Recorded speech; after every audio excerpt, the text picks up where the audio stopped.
Halo YouTube, kembali lagi di channel Combat Analysis.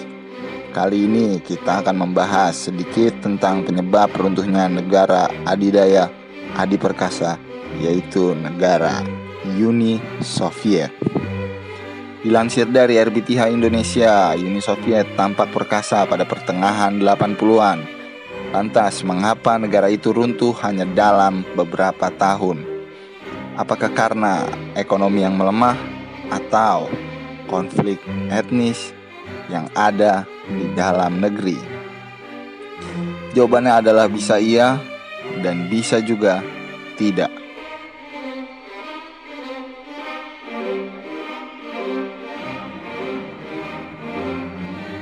Menurut sumber yang kami baca, ada 3 faktor penyebab runtuhnya negara Uni Soviet. Faktor pertama adalah harga minyak dan tidak efisiennya ekonomi negara tersebut. Sebenarnya tanggal keruntuhan Uni Soviet sudahlah diketahui dan sudah diprediksi. Itu bukanlah pada saat hari penandatanganan Piagam Belovezha atau pada kudeta Agustus 1991. Melainkan pada 13 September 1985 ketika Menteri Perminyakan Arab Saudi Ahmed Yamani menyatakan bahwa negaranya keluar dari perjanjian pembatasan produksi minyak dan mulai meningkatkan produksinya di pasar minyak. Setelah itu Arab Saudi meningkatkan produksi minyak sebesar 5 kali lipat dan harga minyak turun 6 kali lipat. Tulis Egor Gaidar, pakar reformasi ekonomi di Rusia pasca runtuhnya Uni Soviet pada 1990-an. Dan sekaligus menjadi pelaksana tugas Perdana Menteri Rusia pada tahun 1992. Piotr Afen yang kala itu menjabat sebagai Menteri Hubungan Ekonomi Luar Negeri dalam Kabinet Gaidar dan kini merupakan seorang pengusaha yang berpengaruh, mendukung interpretasi tersebut. Itu adalah titik balik utama pada 1986. Ketika harga minyak jatuh, seluruh kemungkinan untuk menghasilkan pendapatan untuk Uni Soviet pun runtuh. Afen menyebutkan pendapatan minyak mendanai kebutuhan biji-bijian, 17% biji-bijian Uni Soviet diimpor. Uang itu juga digunakan untuk menyuap para elit-elit dalam bentuk barang jadi yang dibeli pemerintah dari barat. Uni Soviet tak mampu menghasilkan barang-barang dengan kualitas sebaik buatan barat. Supaya barang-barang itu tersedia hingga ke lapisan atas, di sisi lain turunnya harga minyak ternyata bertepatan dengan perlambatan ekonomi yang menurut Afen dimulai pada 1960-an. Tren jangka panjang ini yang diperparah dengan penurunan dan pendapatan minyak menyebabkan runtuhnya model ekonomi Uni Soviet.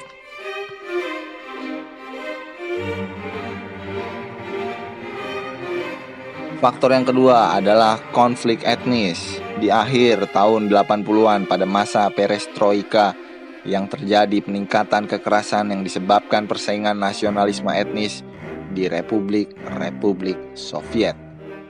Contoh pertama, kekerasan etnis terjadi pada akhir 1986 di ibu kota Kazakhstan, Almaty. Saat itu anak-anak muda Kazakh yang tak puas dengan pengangkatan kepala republik mereka yang merupakan seorang beretnis Rusia, sehingga menyebabkan para pemuda Kazakh itu berdemonstrasi hingga menyebabkan kerusuhan. Akhirnya pemerintah mengirim pasukan untuk meredakan kerusuhan. Kemudian ada program pembunuhan besar-besaran di kota Sumgait, Azerbaijan, dan aksi kekerasan di Tbilisi, Baku, dan tempat-tempat lain di seluruh penjuru negeri.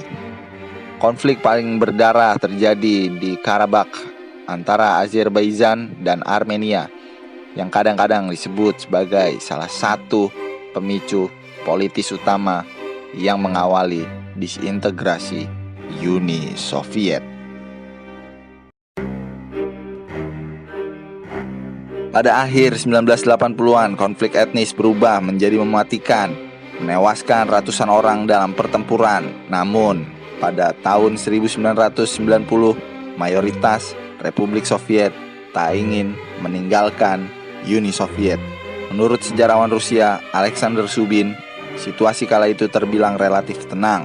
Dari 15 Republik Soviet, hanya negara-negara Baltik, Latvia, Lithuania, dan Estonia, dan Georgia yang dengan tegas ingin melepaskan diri dari Uni Soviet.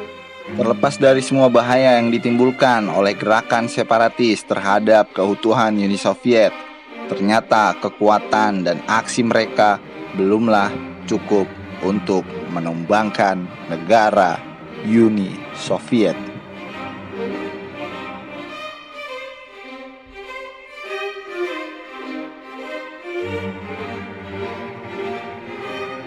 Dan faktor yang terakhir adalah faktor reformasi Gorbachev.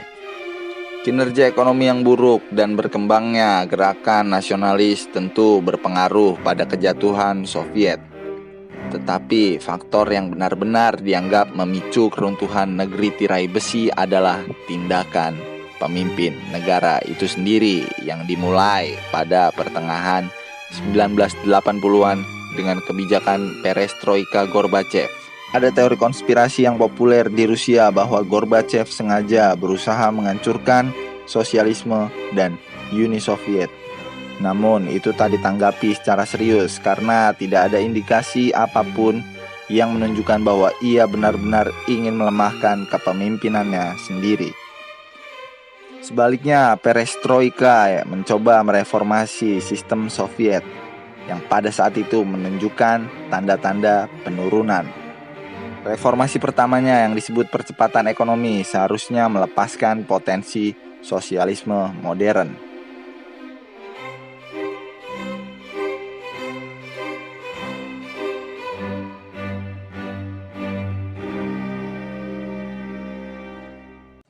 Meskipun Gorbachev berniat baik, ekonomi yang gagal untuk mempercepat dan sebaliknya kebijakannya yang justru tidak efektif malah semakin melemahkan negara.